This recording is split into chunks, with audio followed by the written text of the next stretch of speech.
Est-ce que juste vous vous rendez compte combien nous sommes sur cette scène?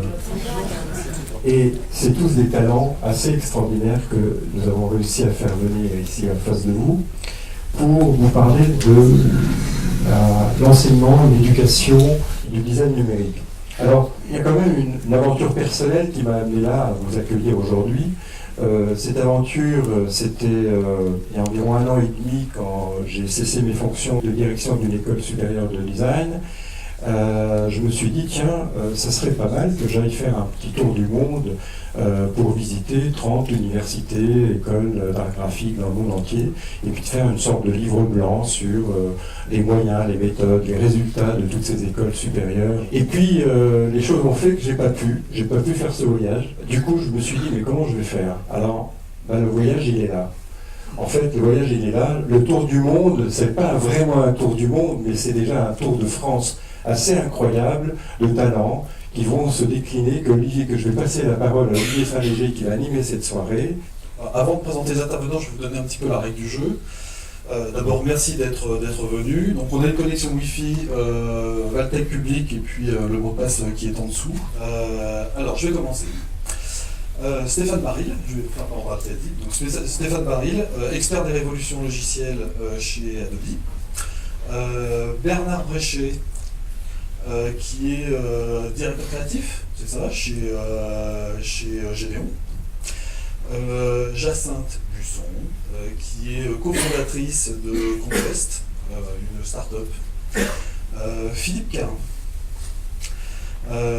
Alors vous êtes expert en évolution humaine et cognitive, donc ça tombe bien. Denis Chauvel. Donc vous êtes cofondateur de CIFAP et Éthique, ainsi que de Web School Factory. On est d'accord? Geoffrey Dormeuf, CEO at Design et Humain. Jean-Louis Fréchin, cofondateur de No Design. Étienne Parizeau, astrophysicien, professeur des universités à Paris 7. Nicolas Sadirac, je suis désolé, manque de place. Donc vous êtes directeur général et cofondeur de 42. Rémi Bourganel, vous êtes directeur des programmes de recherche Sociable Media à l'ENSAD. Nicolas Baumgartner, voilà, cofondateur Souffle et directeur professeur au département Digital Media chez IRSUP.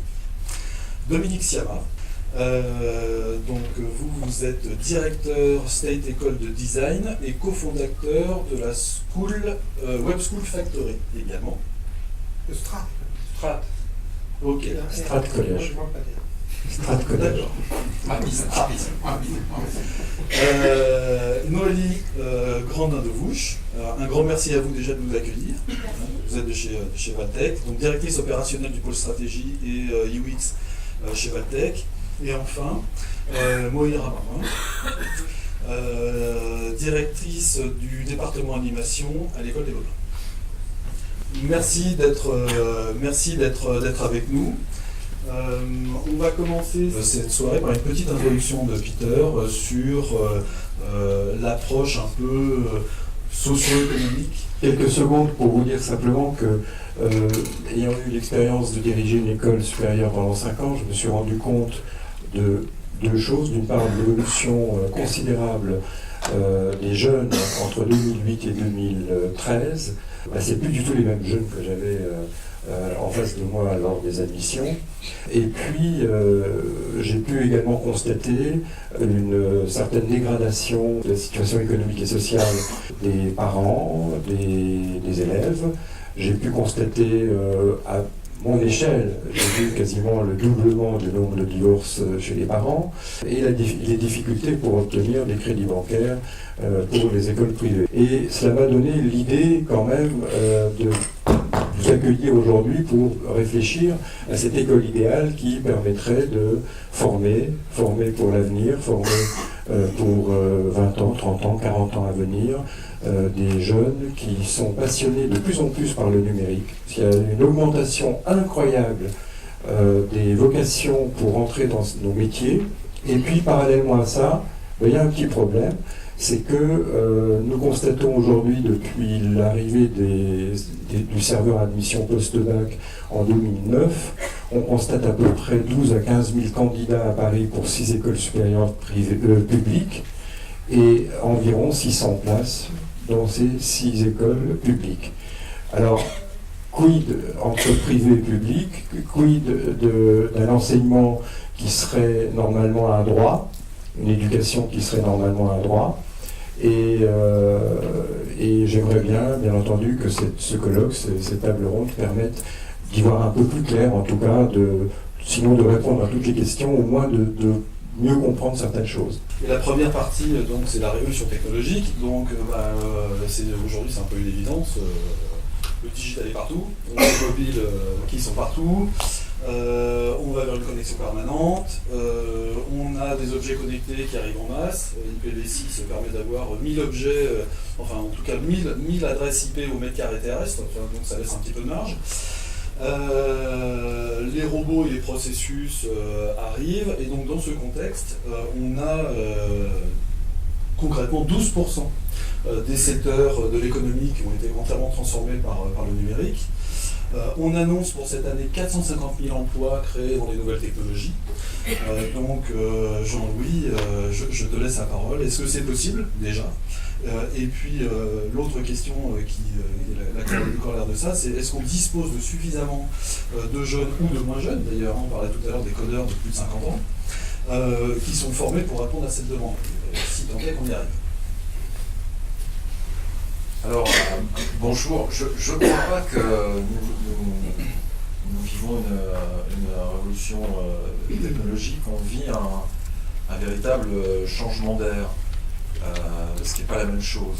Le changement d'air, c'est l'invention de l'imprimerie, l'invention et la maîtrise de l'énergie sous différentes formes et ses conséquences, électricité, mobilité pour chacun, etc. Et aujourd'hui, l'information et les réseaux et la manière de les gérer produisent une révolution que beaucoup appellent la révolution numérique, qui est plus des conséquences de ces avancées de la science et de la technologie que proprement dit la technologie. C'est-à-dire que dire que c'est une révolution technologique, c'est situé dans les années 70-80, l'arrivée de l'ordinateur, et oui, il y a une révolution technologique. Aujourd'hui, on est dans les conséquences de ces choses-là, c'est-à-dire qu'ils changent plus les manières de faire les choses que les choses qu'on connaît. Donc c'est un moment extrêmement important. Je ne crois pas non plus que c'est un pourcentage de la société qui est impacté par le numérique. Je crois que c'est l'ensemble de la société. C'est-à-dire que Twitter fait un dispositif de communication, Twitter impacte la politique. Donc la politique devient numérisée par essence. Il y a les gens qui produisent les technologies, les dispositifs, les interfaces, les produits pour permettre de nouvelles fonctions, mais l'impact de ce qu'on fait, c'est-à-dire œuvrer dans le numérique, impacte finalement beaucoup plus que la traduction d'un secteur économique. Le numérique n'est pas un secteur économique, c'est d'abord une révolution sociale et sociétale. Ça, c'est le premier point. Il faut la produire, il faut la concevoir, il faut l'inventer, et là, effectivement, il y a un ensemble d'opportunités extrêmement importante et extrêmement variée, à commencer par la première d'entre elles. Tout ce qui fait marcher, fonctionner, ça, c'est quelque chose qu'on appelle en français, avec un mot particulièrement français, le logiciel. Et finalement, si on ne conçoit pas ces logiciels qui sont opérés sur des machines, dans des réseaux, qui permettent que les objets aient des comportements, les robots, les cobots, qui permettent aux objets d'avoir une nouvelle histoire. On disait dans les écoles de design il y a 6 ans, ouais, les objets ne servent plus à rien, tout est numérique aujourd'hui. Et on voit que le numérique réinvente le monde de l'objet. Il faut inventer tout ça. Il ne faut pas le laisser à des grandes compagnies, d'abord qui n'y arrivent pas forcément tout de suite, très vite. Et le numérique a aussi cette particularité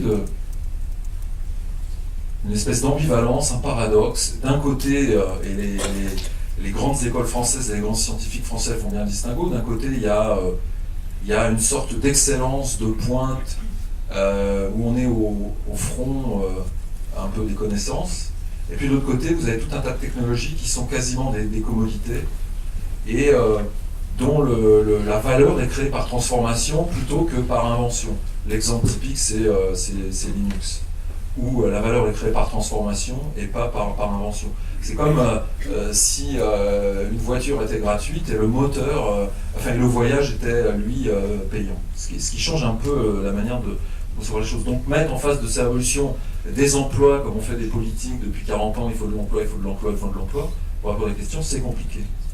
Et le numérique nous oblige à distinguer deux choses, d'apprendre ou réapprendre plutôt à distinguer deux choses. C'est la différence entre finalement un emploi et le concept de travail. Alors nous, designers, on dit non, c'est pas un métier, c'est une activité, on travaille, on parle jamais d'emploi. Et je pense que la société, en tout cas le cadre de rémunération de gens pour opérer dans une production d'intelligence, va de plus en plus ressembler au monde des architectes, des designers qui travaillent par passion, les développeurs aussi. Mais dans des cadres plus structurés qu'un travail des grandes entreprises.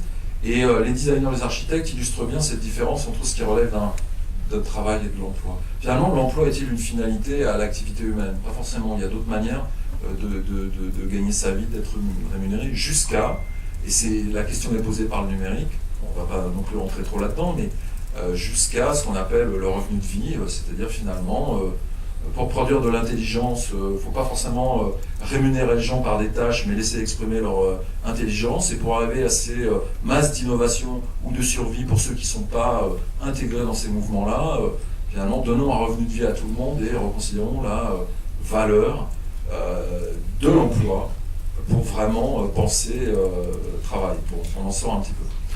Pour ce qui est des opportunités d'emploi, pour le coup, pour contredire ce que je viens de dire à l'instant, il y a des demandes absolument importantes dans la conception et du design innovant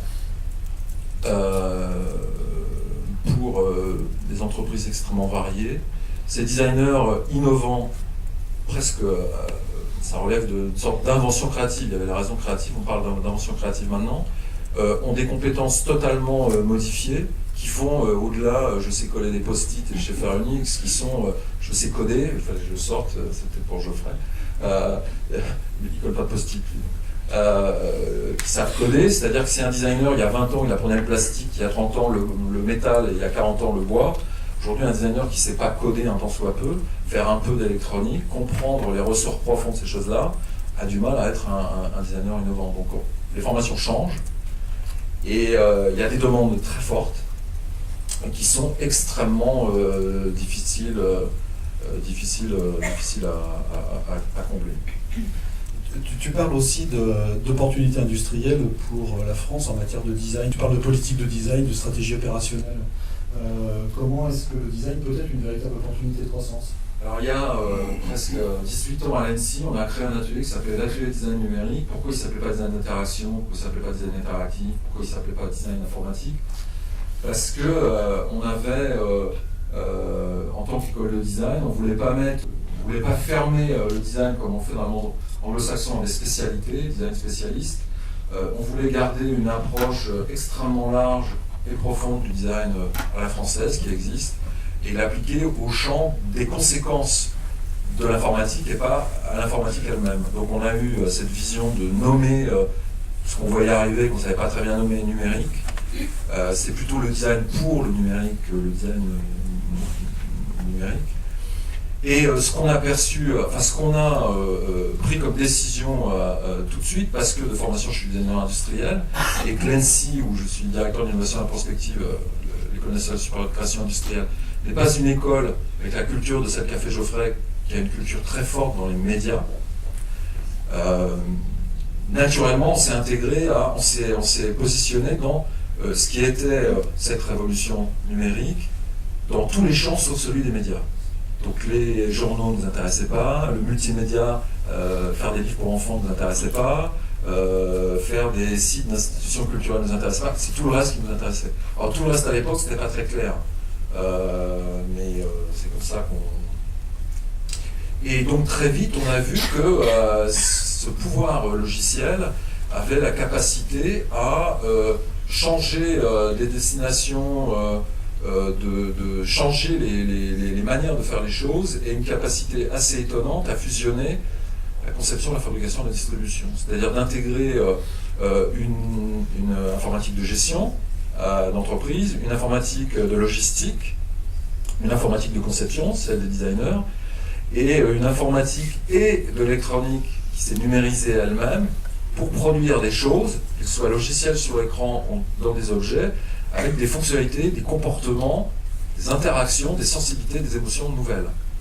Donc c'est comme ça que cette histoire est née. Et on s'est trouvé, malgré nous, qui étions très contents derrière nos ordinateurs, reconvoqués dans les ateliers d'objets, amenés au cœur des villes parce qu'il y a les objets, il y a les villes. C'est-à-dire que le numérique étant partout, les besoins, les attentes, les enjeux, les envies ont émergé partout. Donc c'est une opportunité parce que le modèle de l'objet connecté, il n'y a pas de champion. Et il se trouve qu'on en a développé une certaine quantité en France parce qu'en France, encore à cause des technologies, on est très fort en traitement de signal. La question des villes, on sait faire des villes en France. La question donc des villes et du numérique, on prend un certain niveau de savoir-faire. Sur le logiciel et la première évolution de l'Internet, on a un peu loupé le coche, mais pour le reste, pour le coup, avec notre premier retard de l'an 1 d'Internet, on va dire 90-95, sur la deuxième étape à partir des années 2000, quand l'Internet s'est fonctionnalisé, le Web 2, c'est finalement des outils qu'on met à disposition des gens pour communiquer, mais sans contenu. Et là, cette phase-là, on ne l'a pas loupée, et on assiste à la naissance d'un nouveau monde industriel en France, qui est économique, qui est technique, qui est social. La ruche qui dit oui, c'est une industrie, c'est comme Leclerc, mais c'est avec des gens, ce qu'on appelle l'économie du partage, c'est porté par des plateformes, technologies de web nouvelles. Et finalement, l'industrie, le commerce, bientôt la santé, les villes, etc., on voit qu'il y a une sorte d'excellence et d'histoire, de génie, dans le bon sens du terme français, qui est lent à comprendre. On veut comprendre avant de faire, donc on a loupé la première, on a voulu comprendre le web avant d'aller jouer dessus. Sur la deuxième étape, disons qu'on avait compris quelques éléments qui nous ont permis d'aller vite. Cela dit, et pour en conclure, les opportunités sont énormes. Aujourd'hui, on ne répond pas aux besoins opérationnels très concrets, mais surtout aux besoins de création de valeur. On dit qu'il faut beaucoup de codeurs en France, mais il faut surtout des gens qui ont des idées. Il faut des product CEO, plus que des CEO et EBITDA. Il faut des gens qui ont envie de tirer les autres.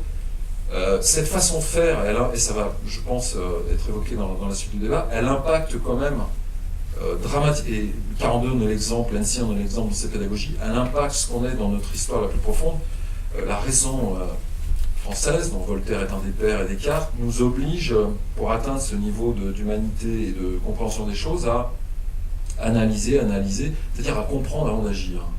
Le monde du numérique, lui, il est exactement l'inverse. Il est né dans le monde anglo-saxon, il est plus empirique, donc il nous oblige à faire, et à partir de ce qu'on a fait, éventuellement de le théoriser. Et donc notre modèle, il n'est pas vraiment adapté à ce monde-là, et c'est ça le défi un peu que le numérique nous pose. C'est pas tant une révolution technologique, une révolution sociale, c'est aussi une révolution culturelle dans ce qu'on est au plus profond de nous-mêmes et de notre histoire. Merci Jean-Louis. Quelqu'un veut rebondir là-dessus? Philippe Guérin, vous êtes donc spécialiste des sciences cognitives et vous parlez souvent de la génération alpha. Oui. Je suis en fait prospectiviste. Prospectiviste par une technique des signaux faibles. Et je vais reprendre ce que vient de dire Jean-Louis. De manière différente, c'est-à-dire plus long dans le temps, parce que je ne suis pas tellement sur le court terme, mais sur des termes beaucoup plus longs. On vient de quitter l'Anthropocène. L'Anthropocène, c'est une époque géologique, si on veut, qui a commencé avec l'apparition de la machine à vapeur, donc 1780, chose comme ça, et qui est en train de se terminer en semence. C'est-à-dire c'est l'homme qui domine la nature. Avant, c'était l'Holocène, ça a duré 10 000 ans. On est en train de terminer l'Anthropocène et on rentre dans le Robocène. Là où je veux insister, c'est pas la France qui rentre dans le Robocène, c'est le monde entier qui rentre dans le Robocène, et la France est en retard. Donc il faut bien avoir cette idée-là. On est en retard sur le Robocène comme on a été en retard sur l'apparition des robots dans les années 70. Et la manière de comprendre qu'on rentre dans le Robocène, alors ça ne se fait pas en 5 ou 10 ans, c'est en train de se faire, c'est le même phénomène qu'on trouve au niveau des générations. Et donc là, je vais revenir à la génération alpha. La génération baby boomer, on sait ce que c'est. La génération X, c'était la génération crise. La génération Y, on a dit ça c'est le plus grand choc générationnel de l'histoire de l'humanité. C'est la première fois que des enfants ont appris à leurs parents. Et puis maintenant, on est dans la génération qui se fonde avec le robocène. Et ça, c'est la génération alpha.